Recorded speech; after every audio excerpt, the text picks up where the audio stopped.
Thank you, Mr. Speaker. It's great to hear my friend Congressman Lewis. He does a great job explaining such matters. And I want to thank you, Mr. Speaker, for this time.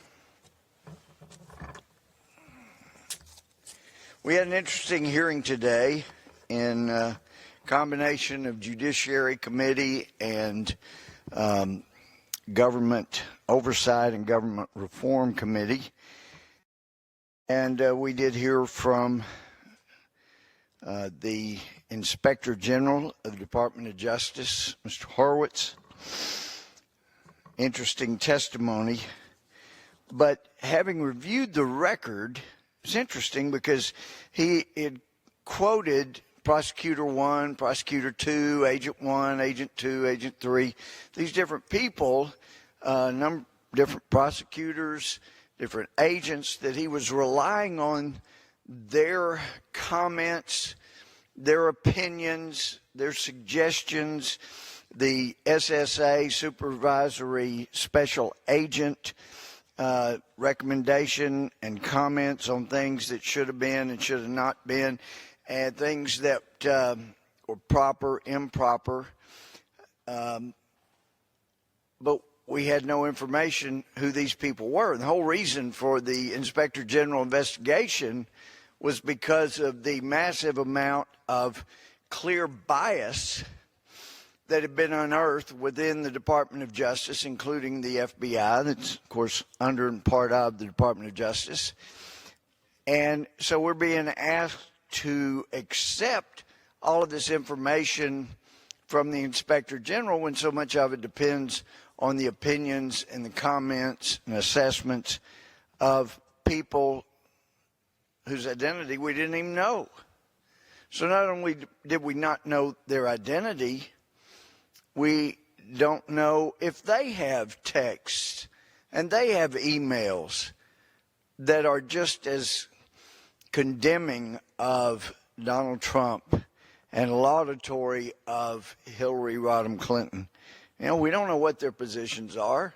And we found out from the Inspector General he didn't make any inquiry. He didn't check on them. But I know from my days trying cases, either as a prosecutor or as a felony judge in Texas, the lawyers, when they're picking a jury as to whom will sit in judgment on their case, they have a right to know the biases and prejudice or potential biases and prejudices of anyone who may be sitting in judgment on their case. So that's why voir dire, as we say in Texas, is allowed, questions of the potential jurors.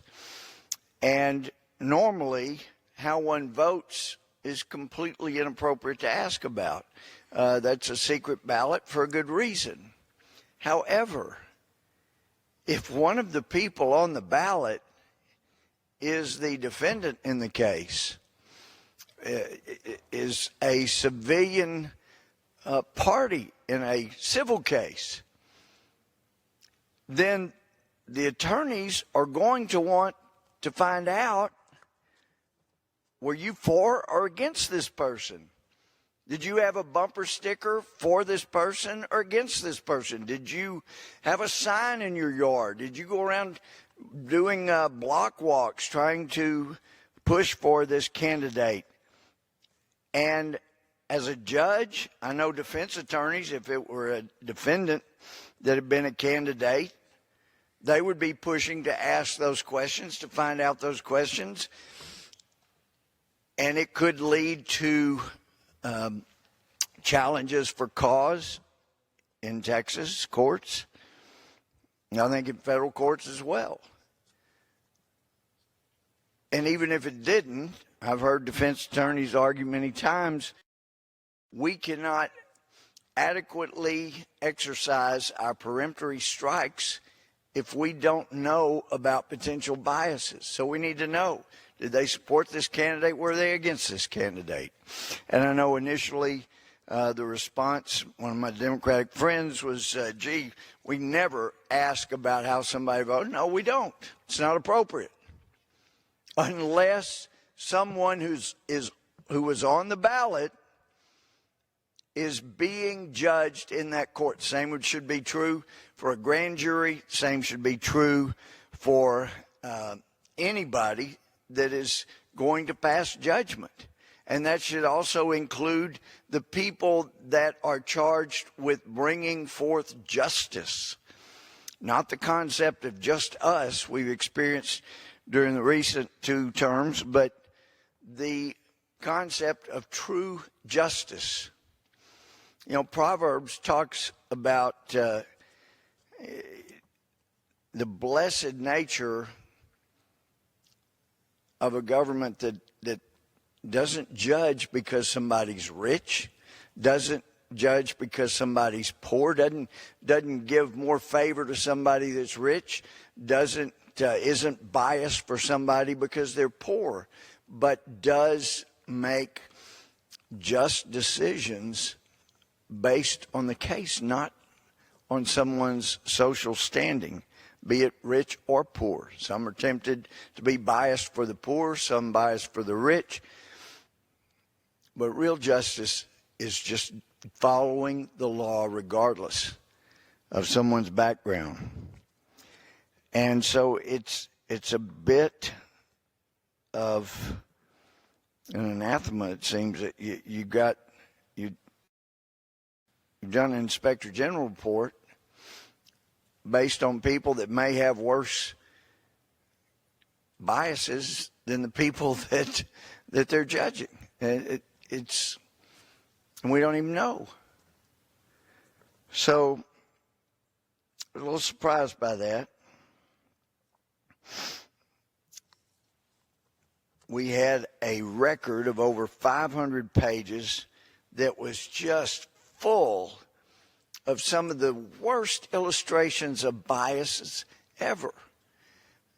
Just imaginable. And it was interesting, I didn't realize, but apparently back, I believe it was in 2012, there was a case that was lost that the Justice Department was prosecuting during the Eric Holder days. And I'd never seen this information until today, and didn't see it until after the hearing. But apparently, there was even one case where the jurors found somebody not guilty because information came in about the same kind of texting and emails that we were seeing regarding the hatred by some in the Justice Department, the FBI, against Donald Trump and for Hillary Clinton. Well, there was a time when the Federal Department of Justice and the FBI were considered the best law enforcement, the best at providing justice anywhere in the world. That time is not now. In fact, we know that under Eric Holder and Attorney General Lynch, the U.S. Department of Justice went after police departments, local law enforcement, and using the power and almost unlimited money of the Department of Justice, they could overwhelm and force a local law enforcement office into agreeing to a consent decree where the U.S. Department of Justice got to basically supervise whatever they did. Well, based on the kind of prejudice and bias, outrageous actions within the United States Department of Justice and the FBI, it looks like some of those police departments that ended up agreeing to consent judgments might be better off suing the U.S. Department of Justice, exposing how biased and prejudiced they were during the period during which the Department of Justice came after them and was trying to supervise them, show how biased and prejudiced they were, show maybe the local police department should end up getting to tell the Department of Justice when they are acting appropriate and when they're not. For heaven's sake, it is just incredible how such a great justice organization had been not just compromised, but devastated, like a cancerous prejudice and bias, incapable of rendering fair, blind decisions without regard for any bias in favor of or against a litigant. What a change. What a difference. President Obama is right. He did fundamentally transform America. I really would never have thought we'd see the Justice Department after those 8 years end up like it is. Didn't come out in the hearing, but I was given to understand that after the shock subsided somewhat of Donald Trump winning November 2016, that there was a massive effort just at a rapid pace to try to move people that had been politically appointed by the Obama administration in the Department of Justice, Department of State, but especially DOJ, Homeland Security, political appointees, trying to get them into civil service jobs so that the Trump administration would not be easily able to get rid of them, as every other administration does. When a new administration comes in, the political appointees tender their resignations. Most are accepted, some are not. But instead of doing something like that, what we were hearing was that the Obama administration was trying to put them into cubbyhole civil service jobs so that basically they could still utilize the prejudices and biases that were built up during the Obama administration. You know, it's just such a dangerous time. And as I was sitting there for the hearing, it dawned on me that the kind of bias, just rabid prejudice and hatred, not only for a candidate, but the disgust that was on parade in the texts, the email messages, just extraordinary. But that kind of bias and prejudice may very well be the second biggest threat to federal justice in America. It's a cancerous bias, probably cancerous bias in stage 4, where it just is eating its way through, creating big holes where there was once a solid Justice Department. What occurred to me is that may be the second biggest threat to federal justice in America, that cancerous bias. But perhaps the biggest threat to federal justice in America is that I think for the first time in American history, you have one of the two major political parties, has about half of the country's support, without anybody being horribly offended that this kind of bias and prejudice was driving a Justice Department. Keep going back to when President George W. Bush was in the White House, and when we found out about the abuses of the national security letters, FBI agents just sending them out willy-nilly, just sending them out on fishing expeditions. That's not authorized. That was not lawful. Somebody needed to pay a price. In retrospect, it's directly, as Robert Mueller said, that was his responsibility, his fault. Yes, it was. He should have been fired. He should never have been allowed to get close to anything attempting to provide justice in America. Unfortunately, he wormed his way in through his joined at the hip buddy, Comey, leaking information in order to get a second counsel, that second counsel being his joined-at-the-hip buddy, Mr. Mueller. Should never have allowed that to happen. If it was a fair, just Justice Department, Rosenstein would have recused himself. Mueller would have recused himself and said, I am not a proper person to do this special counsel job because of my strong friendship, maybe even mentorship, whatever you want to call it, with James Comey, and also the fact that I was FBI director working with a U.S. attorney named Rosenstein, and my go-to guy, Weissman, and we were the ones that were investigating Russia's illegal efforts to obtain United States uranium. And, of course, they helped quash information about that so that the Commission on Foreign Investments in the United States could approve the sale. That would open the way for beneficiaries of that sale to donate $145 million to the Clinton Foundation, as well as paying off Bill Clinton to make speeches for a short amount of time. There is just so much that stinks to high heaven in Washington. And we don't even know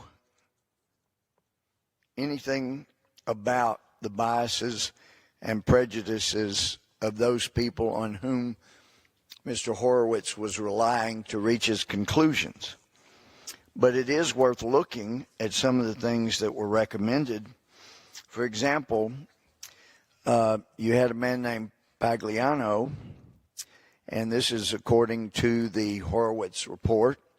Pagliano was a critical witness because he set up the server that Clinton used during her tenure. In other words, he set up the unsecured server, which we now know was hacked. And I think my friend Andrew McCarthy makes a great point in an article today when he points out the mere setting up of that unsecured server out from under the government watch for the purpose, according to James Carville, may have been trying to make a joke, but it actually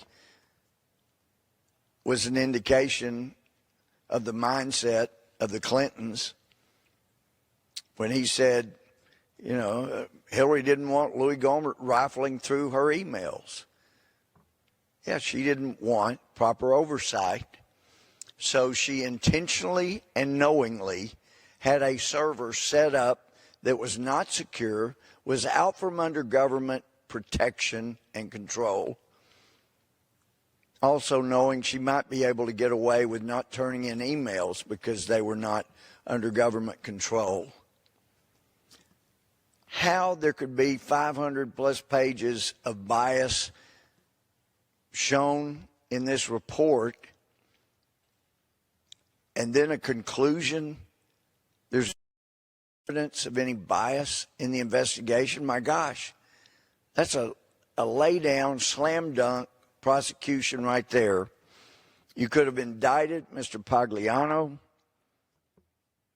certainly far more responsible for potential crime than Mr. Manafort is, clearly. In Horowitz report, he says the supervising special agent told us that the FBI did not consider Pagliano a subject or someone they would prosecute in connection with the mid-year, talking about the Hillary Clinton investigation. The FBI believed his testimony was very important, and providing immunity was an effective way to secure his testimony. So this guy sets up the unsecured server, and it carried, we now know for certain, classified information.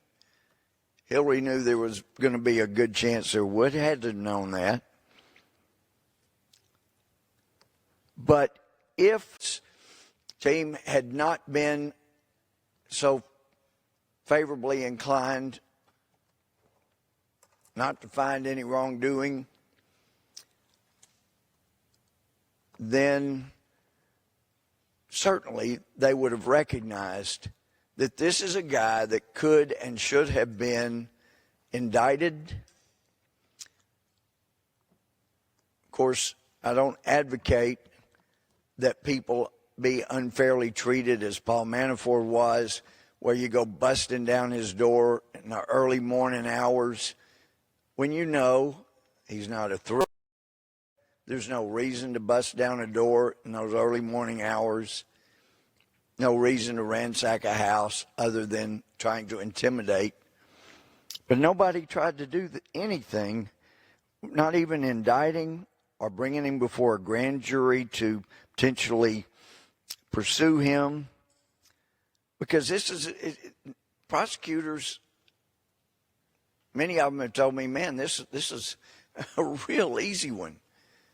Much easier than organized crime. I mean, all you have to do, you go after Pagliano, you go after a couple of these other people, and once they see they're looking at years in prison, yes, they will tell you exactly what Hillary Clinton told them and others told them, and then you go to the next one and make the case that testimony gives you. None of that was done.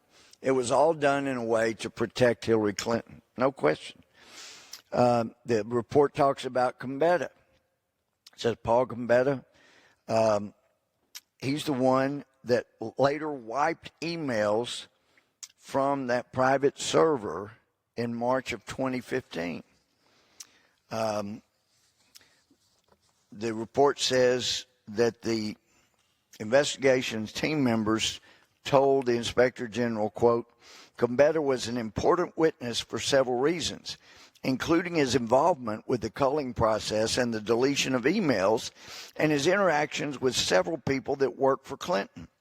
Several of the mid-year, they call them mid-year, it's the Clinton team members, stated that after conducting 2 voluntary interviews of Gambetta, they believed Gambetta had not been forthcoming about, among other things, his role in deleting emails from the PRN server following the issuance of a congressional preservation.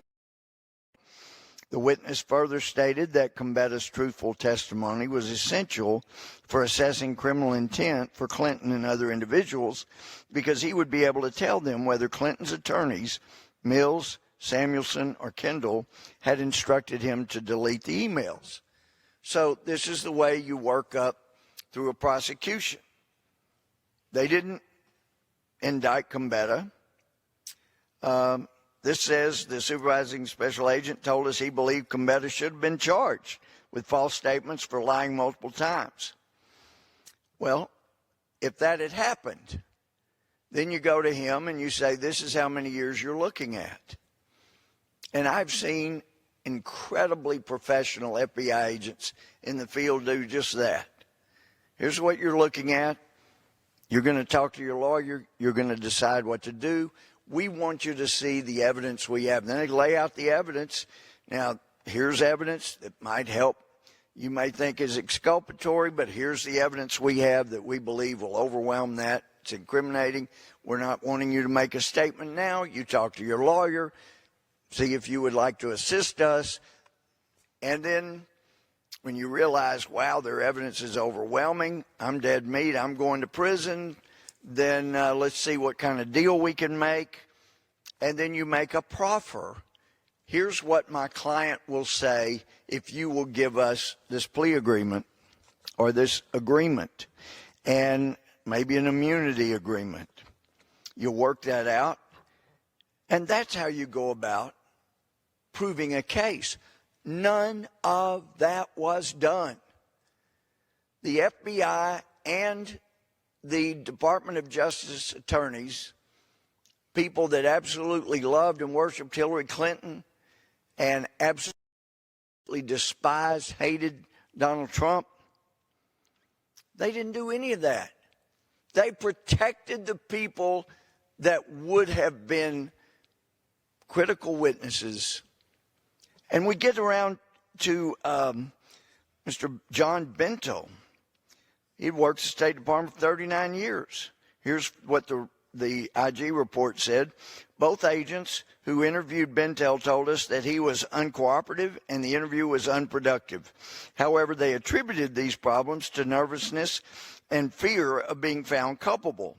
Agent 3, whoever that was, with whatever biases he had, told us that he did not believe that immunity for Bentel was necessary, and it did not help the investigation because Bentel was not forthcoming during his interview. That makes no sense. That's the kind of guy, you go ahead and you've got enough evidence, you indict him, and then he gets a little more cooperative through his lawyer because the guy helped commit crimes, apparently. And then you see about getting more cooperation when he's looking at being convicted and doing a long time in prison. But he did not have any of that done. There was not even a threatened prosecution.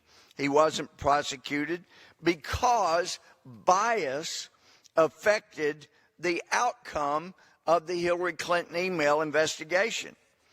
If he had been prosecuted, he would likely have been quite cooperative as a witness in establishing what really happened. But he knew he was guilty. He had a guilty conscience. That's obvious from what these people said in their statements. So what about Cheryl Mills? She was treated as if she was an attorney for Hillary Clinton. She was allowed to sit in on the interview of Hillary Clinton that was not recorded, and basically she was assured in advance that she'd be given a pass. But Cheryl Mills is one that actually went through the Clinton emails and made sure, because of her position, she was in a position to make sure they did not turn over any emails that would have incriminated Cheryl Mills and Hillary Clinton. And instead of doing anything that would have brought that to light, they give her an immunity deal. They let her consult with, I mean, there's a question, massive question here of conspiring to obstruct justice, and yet they gave them a pass. I see my friend from Texas is here, so I would yield to the speaker for a message. Thank you. The gentleman yields. For what purpose does the gentleman from Texas rise? Thank you, Mr. Speaker. I send to the desk a privileged report from the Committee on Rules for filing under the rule. The clerk will report the title. Report to accompany House Resolution 949, resolution providing for consideration of the bill, H.R. 6, to provide for opioid use disorder prevention, recovery, and treatment, and for other purposes, providing for consideration of the bill, H.R. 5797, to amend Title 19 of the Social Security Act to allow states to provide under Medicaid services for certain individuals with opioid use disorders in institutions for mental diseases, and providing for consideration of the bill, H.R. 6082, to amend the Public Health Service Act to protect the confidentiality of substance use disorder patient records. Referred to the House calendar and ordered printed. The gentleman from Texas, Mr. Gohmert, is recognized. Thank you, Mr. Speaker. Well, Mr. Horowitz, it really did appear he was trying to do something so that he could kind of say he was placating two different sides. On the one hand, over 500 pages absolutely documenting the horrendous bias and prejudice that permeated an actually cancerous kind of bias that was eating through the Department of Justice and FBI, and then turns around and then gave Democrats what they would hope to have. Oh, no, there was no evidence that bias affected the investigation. Well, how about the fact that there is no attorney-client privilege if an attorney and a client are conspiring to obstruct justice or are actually obstructing justice? In such a case, you don't give immunity to the attorney, the counselor, potential co-defendant, and say, here, you go through the evidence and you tell us what you're going to let us have, and then you destroy anything at all that you think might not be helpful to you and Ms. Clinton, and give us what you think will be safe to give us. I mean, it is absolutely incredible. The very fact that that was done, that she was allowed to sit in on the interview, she was allowed to go through and screen the emails for her and her client that could have potentially shown any possible crimes there. It's an outrage. We need a second special counsel, and we need it now.